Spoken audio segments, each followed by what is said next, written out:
नमस्कार साथियों, प्रणाम।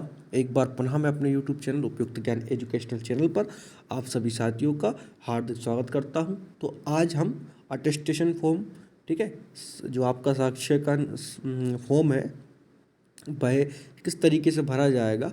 जैसा कि आप सभी को पता है कि जो भोपाल वाले हैं या अन्य जोन वाले हैं, उन सभी की जो ज्वाइनिंग है लेवल 5 के रिगार्डिंग वो आना शुरू हो गई है या आ चुकी है, ठीक है। तो अब उनको अटेस्टेशन फॉर्म की 3 कॉपी भरनी है। तो वह किस तरीके से भरेंगे, एक कॉपी मैं भर के बता रहा हूँ आपको, ये जो भरा हुआ फॉर्म है। तो इसके माध्यम से आप अपना जो अटेस्टेशन फॉर्म है उसको रीचेक कर सकते हैं ताकि कोई भी गलती आपसे ना हो, ठीक है। तो सबसे पहले हम शुरू करते हैं। एक साथियों एक ही अनुरोध है, यदि आप चैनल पर नए हैं और आपको लगता है कि इस वीडियो के माध्यम से आपकी कहीं ना कहीं कुछ मदद हुई है तो आप प्लीज़ चैनल को सब्सक्राइब करें। साथियों इसी पर मैंने जो आपका बॉन्ड है वह कैसे बनना है वो भी बता दिया है, ठीक है। तो मेरा प्रयास है कि मैं अधिक से अधिक जानकारी आपको अपने चैनल के माध्यम से दे सकूं जो आपकी गलती होने की संभावना को ना के बराबर हो, ठीक है। तो सबसे पहले आपका ये अनुबंध बन इस तरीके से रहेगा। ये जो आपका एक ये पिक्चर है, आपकी चित्र है, उसको आप यहाँ चिपका देंगे। इसके ऊपर आप जो आप गेजेटेड ऑफिसर है उससे आप सील साइन करवा लेंगे, ठीक है। इसके बाद आपका जो नाम है, सरनेम और नाम यहाँ भर दिया जाएगा, ठीक है। इसके बाद आपको जो आपका पूरा पता है, जहाँ आप रहते हैं, ठीक है, या यहाँ आप जॉब करते हैं उसका पूरा पता लिखना है। यहाँ आपका घर मोहल्ला, ठीक है। इसके बाद आपका जो होम विलेज थाना जो भी लगता है वो। इसके बाद यदि आप पाकिस्तान के मूल निवासी हैं तो उसको लिखना था ये, ठीक है। और भारतीय साथ में आने की तारीख के समय आप यहाँ आ चुके हैं तो इसमें आप नो लिख देंगे। फिर इसके बाद हम शुरू करते हैं। इसके बाद आपको आप कितने ईयर से, मतलब जो आपकी जन्म तिथि है और कितने ईयर तक कहाँ कहाँ रहे, ठीक है। तो मैं मान लीजिए आप अगर बाई बर्थ से अभी 2023 चल रहा है एक ही जगह रहे हैं तो आप वहाँ पर लिख देंगे, ठीक है। तो और इसके बाद हम बात करते हैं पिता की जानकारी आपको यहाँ देनी है। पिताजी की जानकारी में पूरा नाम लिखना है आपको, है ना।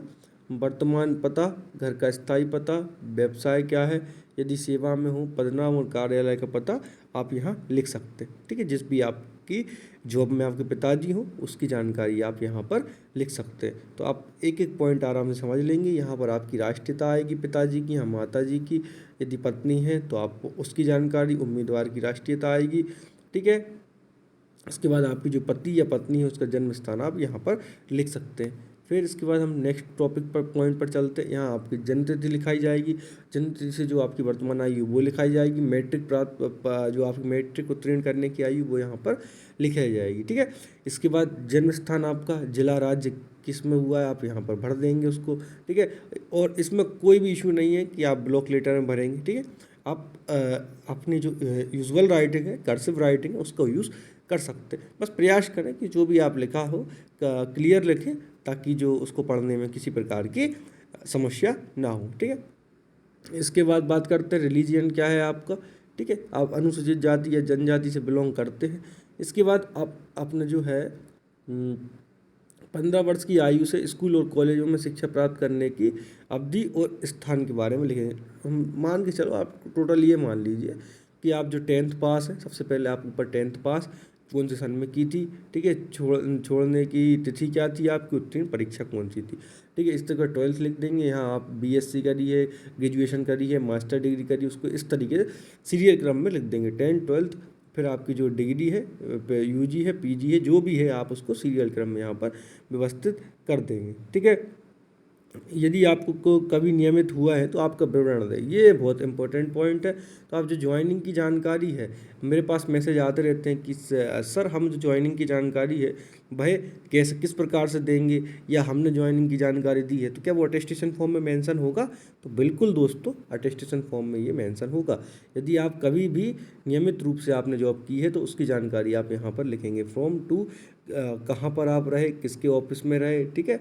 और जो आपका मुख्यालय था वो क्या था। और इसमें एक और पॉइंट आपको लिखना पड़ता है कि जो आप नौकरी छोड़ने का कारण था तो वो क्या था। तो आप लिख देंगे कि आपका जो सिलेक्शन है वो RRB NTPC में हो गया, इसलिए आपने ये बुक जो आपकी नौकरी है वह छोड़ दी, है ना।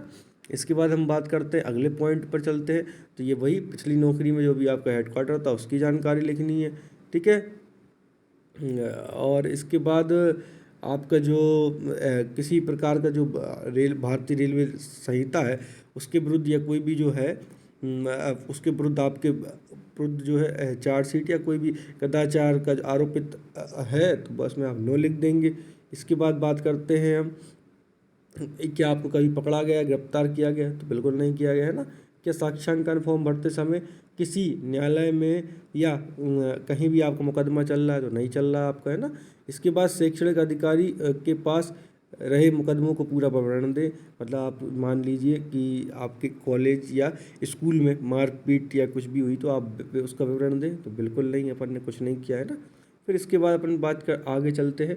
तो 2 उम्मीदवार जो आपके इलाके के जिम्मेदार नागरिक हैं आप उनका यहाँ पर नाम लिख सकते हैं, ठीक है। यहाँ पर आपको उम्मीदवारी का नाम सिग्नेचर होगा। इसके बाद आपके यहाँ डेट, यहाँ प्लेस मेंशन करनी होगी। और ये जो आपका पहचान प्रमाण पत्र है ये है कि जो भी आपके जो गेजेटेड ऑफिसर रहेंगे जिसकी आप सील साइन यहाँ पर लगवाएंगे वो आप यहाँ पर होगा कि आप जो भी है कि आपके जो पिताजी का नाम और आपका नाम को इतने वर्षों से जानता हूँ, ठीक है। यहाँ भी उनका प्लेस, यहाँ डेट और यहाँ उनके साइन हो जाएंगे, ठीक है। तो ये पूरा आपका अटेस्टेशन फॉर्म था। उम्मीद है कि आपको अटेस्टेशन फॉर्म समझ में आया होगा और जो मैं समझाने का प्रयास कर रहा था कहीं ना कहीं वो आपको समझ में आ गया होगा। इसके बाद भी कोई डाउट है आपके मन में तो आप नीचे कमेंट करके पूछ सकते हैं। मिलते हैं नेक्स्ट वीडियो में, तब तक के लिए जय हिंद।